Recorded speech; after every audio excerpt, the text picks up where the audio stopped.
देखो तुम लोग आज हम लोग पढ़ेंगे क्या चाहिए, क्वाड्रेटिक इक्वेशन। हिंदी क्या होता है, द्विघात समीकरण। देखो इससे पहले वाला चैप्टर में हम लोग पढ़े थे द्विघात बहुपद, बोलो पढ़े। और उससे पहले वाला चैप्टर देखो बहुपद के बारे में पढ़े थे, पॉलिनोमियल। पॉलिनोमियल्स में पढ़े थे 1 घात का, 2 घात का, 3 घात का, 4 घात का, 5 घात का डिग्री।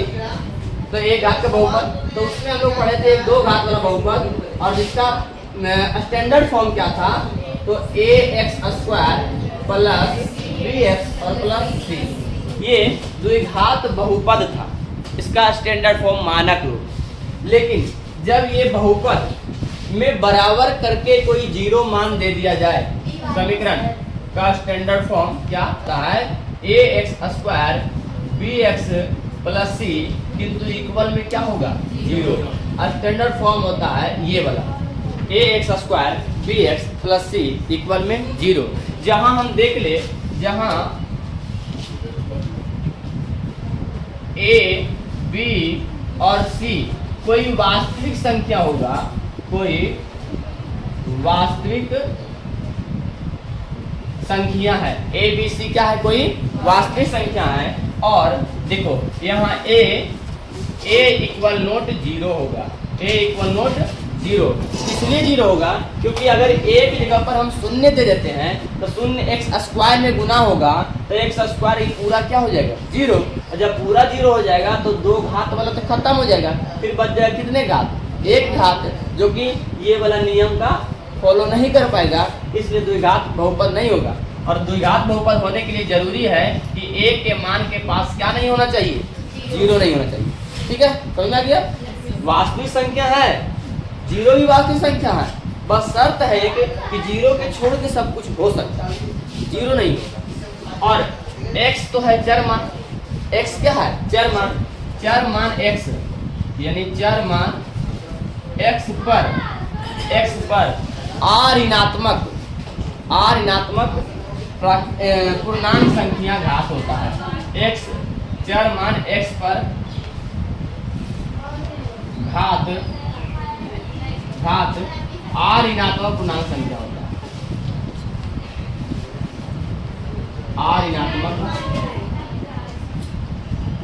पूर्णांक संख्या होता है। ठीक है, ये स्टैंडर्ड फॉर्म समझ में आया सबको कि नहीं आया। x यहाँ जो है ये क्या है, चर मान, लेकिन a b और c ये क्या है, कोई वास्तविक संख्या होगा जो चर का गुणांक कहलाएगा। यहाँ पर अगर 2 है तो कुछ नहीं, यहाँ कितना रहेगा, 1। ध्यान देना, बहुपद में या समीकरण में यहाँ 2 है तो यहाँ इसके बाद क्या आएगा, कुछ नहीं तो 1, और इसके बाद क्या आएगा, तो कुछ नहीं तो 0, उसके बाद क्या आएगा, 0। देखो घात जो है, जब भी कोई द्विघात समीकरण हो, या तो घटते क्रम होगा या तो बढ़ते क्रम में। तो देखो यहाँ घटते क्रम में है, पावर पहले 2 है बड़ा सबसे, उसके बाद पावर 1 घटा 1 हो गया, फिर घटा पावर 0 हो गया। अगर 0 के बाद और छोटा रहता तो वो लिखा था, लेकिन बस इतना ही याद, इतना ही रखना है कि स्क्वायर है, द्विघात बहुपद है, तो 2 1 और 0 रहेगा। 0 रहने के कारण इसका मान क्या होता है, 1। 0 रहने के कारण इसका मान क्या होता है, 1। जब x का मान 1 होता है और c जब गुना करेंगे तो केवल क्या बचता है, c। इसलिए हम स्टैंडर्ड फॉर्म के रूप में हम इसको लिखते हैं, ना कि इसको लिखते हैं। ठीक है, लेकिन जब भी कोई क्वेश्चन में पूछ दे कि ये वाला द्विघात समीकरण है या नहीं, तो इसको देख के नहीं मारना कि नहीं है, 0 देख के मार देगा कोई कि नहीं, ऐसा कहाँ होता है, तो ऐसा होता है। बस इसका मान 1 होता है, इसके लिए केवल c लिखते हैं और इस तरफ 0 नहीं लिखते हैं।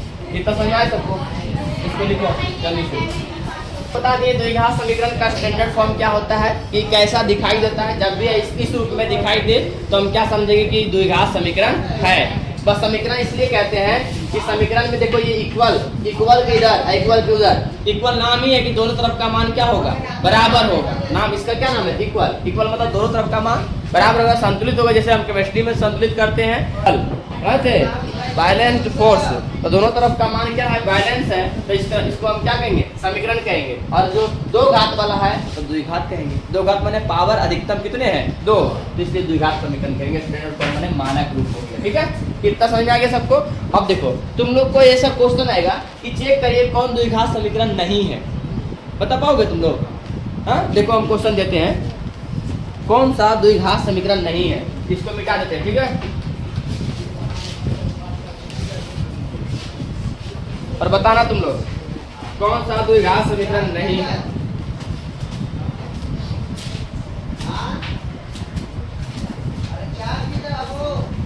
देखो बताना, x minus 2 into whole square plus 1 2x minus 3, बताइए द्विघात समीकरण है या नहीं? देखो जल्दी से, द्विघात समीकरण है या नहीं चेक करना है। तो इसके लिए क्या करेंगे, पहले इसको हम स्टैंडर्ड फॉर्म में लाएंगे। क्या करेंगे? स्टैंडर्ड फॉर्म में लाएंगे। ये क्या स्टैंडर्ड फॉर्म के रूप में दिखाई दे रहा है? नहीं। तो इसके लिए क्या करेंगे, a माइनस b का होल स्क्वायर करेंगे, अर्थात एक्स स्क्वायर ये प्लस में बी स्क्वायर यानी 4 माइनस में 2ab तो 2 दूनी 4x ये आ गया, और प्लस में 1 है ये तो 2x है माइनस 3 है। देखो 4x में 2x आके घट जाएगा, एक्स स्क्वायर 4x में 2x आके घट जाएगा तो कितना हो जाएगा, 6x हो जाएगा, और 4 और 1 5, 5 में से 3 आगे जुड़ जाएगा, 5 और 3 8, ये बराबर में 0। बताइए द्विघात समीकरण है या नहीं? है, ठीक है। लेकिन क्या ऐसे जब था तो पता चल रहा था कि द्विघात समीकरण है या नहीं? नहीं। तो उसको सबसे पहले किस रूप में लाएंगे, स्टैंडर्ड फॉर्म के रूप में लाएंगे, और उसके बाद देखेंगे कि क्या इसके जैसा दिखाई देता है। अगर देता है तो कहेंगे हाँ द्विघात समीकरण है, अगर नहीं देगा तो कहेंगे द्विघात समीकरण नहीं है। लेकिन ये तो है ना। हाँ, इसी प्रकार से एक क्वेश्चन अगर और हम दे दें तुम लोग को, तुम लोग खुद बताना कि बताइए x into x plus 1 plus 8 बराबर x plus 2 into x minus 2, ये द्विघात समीकरण है या नहीं?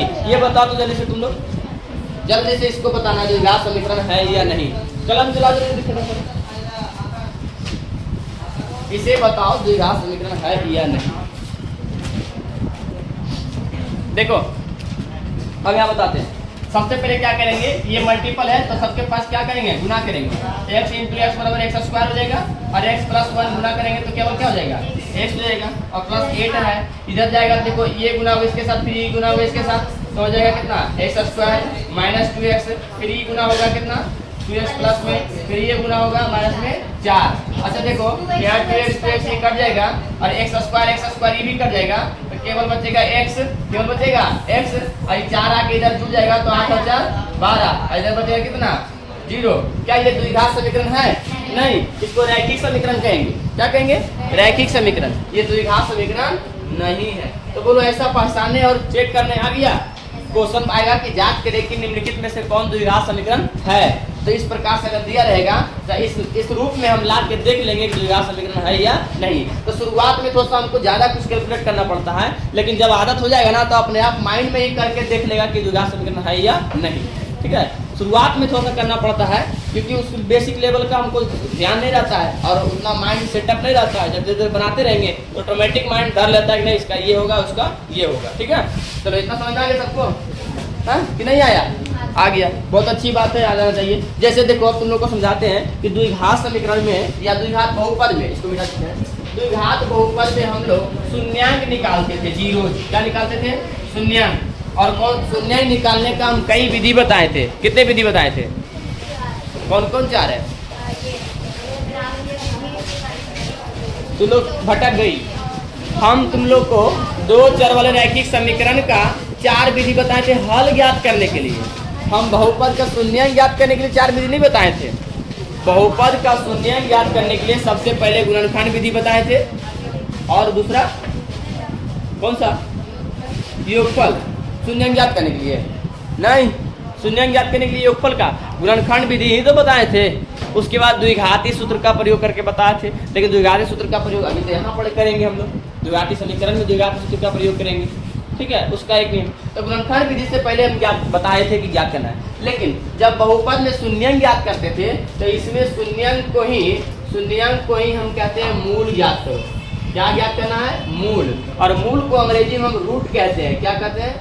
रूट कहते हैं। मूल को अंग्रेजी में हम क्या कहते हैं? रूट कहते हैं। अर्थात रूट माने होता है जड़। रूट माने क्या होता है? जड़। अर्थात कहने का ये हुआ कि मूल होता है क्या कि एक यानी चर का मान ही इसका क्या कहलाएगा? मूल कहलाएगा।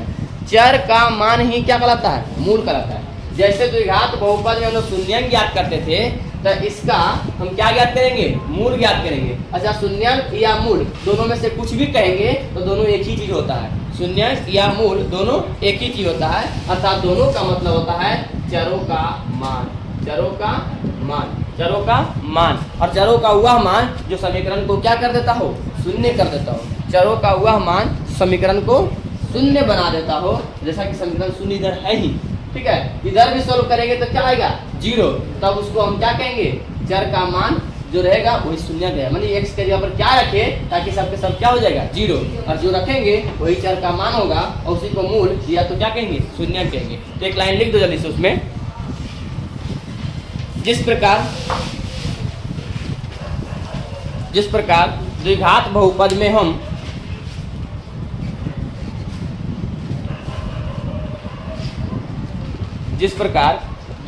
बहुपद में हम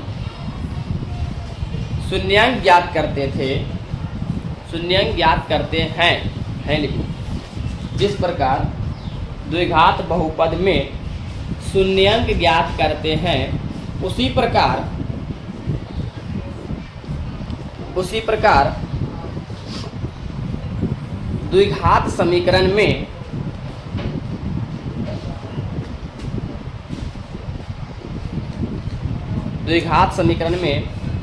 मूल ज्ञात करते हैं,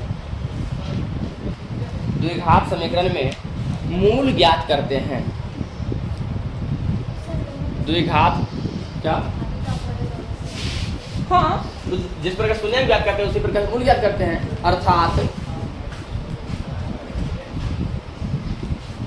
अर्थात शून्यांक को ही मूल कहते हैं,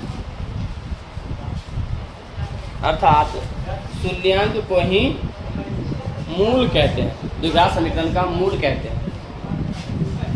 शून्यांक को ही द्विघात समीकरण का मूल कहते हैं, ठीक है। और मूल निकालने का तरीका पता है, यानी चर का वह मान जो बहुपद को पूरा समीकरण को क्या कर दे, शून्य कर दे, उसे हम शून्यांक कहते हैं। ये तो बताने का और कोई रीजन नहीं है, सबको पता है पहले से। अच्छा, इतना पता होगा जब मूल ज्ञात करना है तो मूल ज्ञात करने का इसका भी दो तरीका है। पहला तो गुणनखंड विधि से, पहला कौन सा विधि, गुणनखंड विधि से हम मूल ज्ञात कर लेंगे। और दूसरा मूल ज्ञात करने का तरीका है इसका द्विघाती सूत्र, द्विघाती सूत्र। तो लिख दो, द्विघात समीकरण का नोट, द्विघात समीकरण का मूल दो विधि से ज्ञात करते हैं, दो विधि से ज्ञात करते हैं। पहला हो गया गुणनखंड विधि,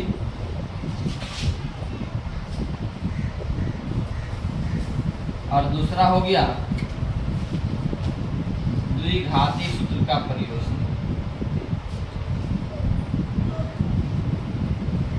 द्विघाती सूत्र से, ठीक है। गुणनखंड विधि को हम फैक्टराइजेशन कहते हैं, गुणनखंड को क्या कहेंगे, फैक्टराइजेशन, और विधि को मेथड कहेंगे। तो फैक्टराइजेशन मेथड हो गया। अब द्विघात को हम क्वाड्रेटिक इक्वेशन, क्वाड्रेटिक कहते ही हैं, सूत्र का फार्मूला कह देंगे, क्वाड्रेटिक फार्मूला, ठीक है। कह दिक्कत किसी को नहीं।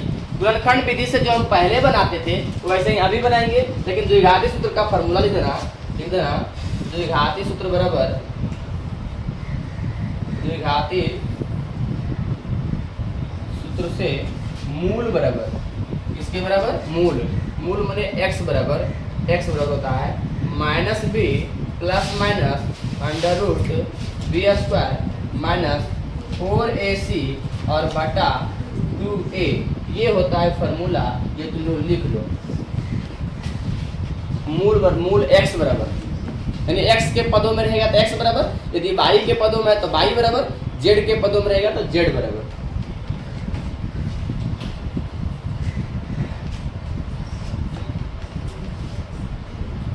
ठीक है, इसी को याद रखना। एक विवेचक होता है, विवेचक को हम विविक्तकर कहते हैं, विविक्तकर। डिस्पर्सन कहते हैं इसको अंग्रेजी में, ठीक है। और विवेचक को हम डी से इंडिकेट करते हैं। विवेचक डी बराबर होता है बी स्क्वायर माइनस 4ac, ठीक है, B square minus 4ac, just like इसे नीचे लिख दो। और इसलिए ये x बराबर कितना भी हो जाएगा, x बराबर माइनस बी प्लस माइनस इतना का पूरा मान d होता है, इसलिए यहाँ केवल d रखेंगे और नीचे 2a ये भी होता है।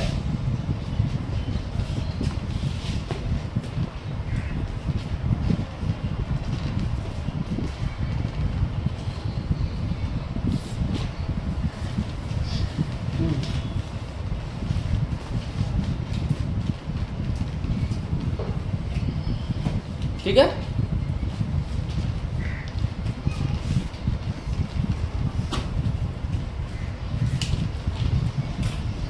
देखो इसमें क्या याद रखना है कि विवेचक के आधार पर 3 शर्त होता है। द्विघात समीकरण का जो मूल आया, मूल कैसा होगा, ठीक है, मूल निकालने की शर्तें, ठीक है, मूल होने की शर्तें, होने की शर्तें, मूल होने की शर्तें। देखो मूल, यहाँ क्या लिखेंगे, मूल, यहाँ लिखेंगे, यहाँ शर्त लिख देते हैं और यहाँ लिखेंगे मूल, यहाँ शर्त लिखेंगे और यहाँ क्या लिखेंगे, मूल। अच्छा, इसमें शर्त क्या है, यदि d बराबर 0 हो, d बराबर 0 हो तो इसको कहेंगे मूल समान और वास्तविक होगा। मूल क्या होगा, मूल वास्तविक, वास्तविक और समान होगा, और समान होगा, याद रखना। मूल क्या होगा, वास्तविक और समान। यदि d 0 से छोटा हो, छोटा को हम बड़ा कर देते पहले, d 0 से क्या हो, बड़ा, d 0 से क्या हो, बड़ा हो, लेकिन तो मूल क्या होगा, वास्तविक और असमान होगा। क्या होगा, असमान। याद रखना कि यदि d का मान 0 के बराबर आया तो मूल क्या मानेंगे हम, वास्तविक और समान मूल है। जब भी द्विघात समीकरण है, समान का मतलब बताते हैं और असमान का, द्विघात समीकरण है तो इतना याद रखना, जितने घात का समीकरण है मूल उतना होता है। जैसे बहुपद में पढ़ाए थे, जितने घात का बहुपद है शून्यंक उतना ही होगा। उसी प्रकार से द्विघात समीकरण है तो इसका मूल कितने आएंगे, 2 आएंगे। कितने मूल होते हैं, 2 घात में समीकरण का मूल भी 2 होंगे। इसलिए 2 होंगे तो दोनों का मूल अगर बराबर है, सेम है, उसको समान कहेंगे, और अलग अलग है उसको क्या कहेंगे, असमान। समझ में आया कि नहीं आया। यानी जब x का मान 1/2 आया और फिर से x का मान 1/2 आया तो इसको क्या कहेंगे, समान। लेकिन एगो 1/2 आया, एगो 3/2 आएगा तो इसको क्या कहेंगे, असमान। लेकिन दोनों प्लस में है तो वास्तविक, यदि माइनस में रहेगा तो अवास्तविक। समझ में आया, दोनों प्लस में है तो वास्तविक। लेकिन हाँ, प्लस माइनस पर ध्यान देना, पहले हम d का मान देख रहे हैं। d अगर छोटा बड़ा आया है तो उसको क्या मानेंगे, वास्तविक और असमान। लेकिन एक होता है d 0 से यदि छोटा है तो इसको कहेंगे अवास्तविक। अवास्तविक को ही हम काल्पनिक कहते हैं, अवास्तविक, इसी को हम काल्पनिक कहते हैं, काल्पनिक। अवास्तविक या काल्पनिक क्या होगा, अवास्तविक या काल्पनिक। इस शर्त को बहुत अच्छी तरह से लिख लो तुम लोग। यहाँ से एक चीज और लिख देते हैं, हल। देखो यहाँ से यदि मूल समान है क्या होता है, यानी मूलों का मान, मूलों का मान -b/2a एक प्लस b/2a, यानी -b/2a एक -b/2a। ये पहला हो गया। दूसरा में है, इसका फार्मूला होगा, इसका फार्मूला होगा मूल बराबर यानी -b plus minus √b² - 4ac, यही वाला मान, अब बटा में 2a, ठीक है। और जब इसमें आएंगे तो इसमें कोई मान नहीं होगा, ठीक है। इसको लिख दो।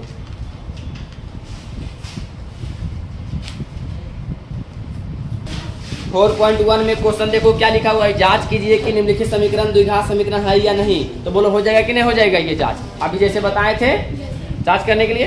फिर दूसरा भी कह रहा है कि जांच करके देखे कि समीकरण द्विघात समीकरण है या नहीं, हो जाएगा कि नहीं हो जाएगा। इसीलिए हम समझाए थे इजली पूर्वक। दो को समझाए ना, देखो ये सब बन जाएगा। एक आगो में अगर अटक गया है तो सब हम पार लगा देंगे अगला दिन, है ना। अगला देखो क्वेश्चन, ये देखो शाब्दिक प्रश्न है, अगर बना तो हाथ लगाना, नहीं बना तो छोड़ देना, है आसान, बस लिखा हुआ चीज़ है इसलिए थोड़ा सा गड़बड़ा जाता है। अगला चैप्टर निकालो, इसी चैप्टर में देखेंगे। अगला चैप्टर 4.2 देखो क्वेश्चन 4.2 में देखो क्वेश्चन के ज्ञात करें कि x बराबर इतना है और x बराबर इतना है, तो इसका हल है या नहीं। ये कैसे ज्ञात करेंगे, जैसे हम बहुपद में ज्ञात करते थे कि यदि दो गो शून्य दिया हुआ है और ज्ञात करें कि शून्य उसी का है या नहीं, तो उसका मान रख के देखेंगे। एक एक बार x का मान एक बार उसमें रखेंगे और एक बार इसका रखेंगे। यदि मान 0 0 आ गया तो कह देंगे हाँ है, नहीं 0 नहीं आया तो कह देंगे नहीं समझा, हम जानते हैं तुम लोग बिना कैले कुछ समझकर करता है। बराबर 3/2 है तथा x बराबर -4/3 है, और कह रहा है कि समीकरण दिया हुआ है 6x² -x -12 बराबर 0। देखो इतना दिया हुआ है और कह रहा है कि ये चेक करे कि ये जो x का मान है इसका एक मूल है या नहीं, इसका एक शून्यंक है या नहीं। तो कैसे चेक करेंगे, तो सबसे पहले x बराबर 3/2 रखेंगे, तो यहाँ 2 6 है, x का मान कितना रखेंगे 3/2, स्क्वायर तो स्क्वायर, और यहाँ x का मान कितना रखेंगे 3/2 और -12। अच्छा ध्यान देना है, ये 6 का 6 हो जाएगा, 3 दिया 9 और 2 दूनी 4, -3/2 बराबर ये माइनस में 12। अच्छा देखो ये 4 से काटेंगे तो 2 दूनी 3 दूनी, एलसीएम देखो 2 आएगा, यहाँ है ना 2, अरे इन दोनों का एलसीएम 2, तो 2 आया, तो ध्यान देना 2 आया, ये 2 और 2 में से ये भागा देंगे तो आएगा 3, नहीं 2 के 27 और यहाँ कितना आएगा 3 और माइनस में 12, 27 में 3 गया 24, 9 दिया 27 और माइनस में 3, नीचे बेस सेम नहीं रे, तो यहाँ से आएगा कितना 24/2 और माइनस में 12, काट देंगे ये 12, तो 12 - 12 यहाँ बराबर क्या आ गया 0। जब 0 आ गया तो कह देंगे कि हाँ है, और 0 नहीं आया तो कह देंगे नहीं है। लेकिन अभी तो इसका देख लीजिए ना, एक बार इसको भी धर के देखेंगे वहाँ, अगर उसका भी 0 आ गया तो कह देंगे दोनों का मूल है, और नहीं आएगा 0 तो मूल नहीं है। ओके, ऐसा क्वेश्चन बना लेना है रहेगा तो। और क्वेश्चन कर रहा है द्विघात समीकरण ज्ञात करें, बस वही चीज़ है, 3 वाला भी वही है, 4 वाला भी वही चीज़ है, सेम है। 5 का देखो एकदम सेम है, 6 का भी बहुत ही प्यारा शब्द सब क्वेश्चन कर रहे हैं, सब सेम है, 10 तक सेम है, 11 भी सेम है, 12 भी वही है, 13 तक भी वही है। अब देखो 13 तक वही है। टाइप 2 देखो बहुत ही अच्छा क्वेश्चन है, द्विघात समीकरण का अरे देखो ना, निम्नलिखित द्विघात समीकरण का गुणनखंड द्वारा हल करें, मूल ज्ञात करें, हल करें।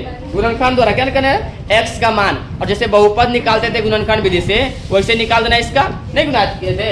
जैसे देखो 2x² -5x + 3 = 0, ये गुणा किए थे ऐसे, देख लो 3 दूनी 6, इसको तोड़े थे 2 भाग में, कॉमन निकाल के 2 को मान ऐसा नहीं आएगा, और x का मान 2 आएगा, एकदम बना लेना है। कहाँ तक ऐसा बनाएगा, तो 15 तक।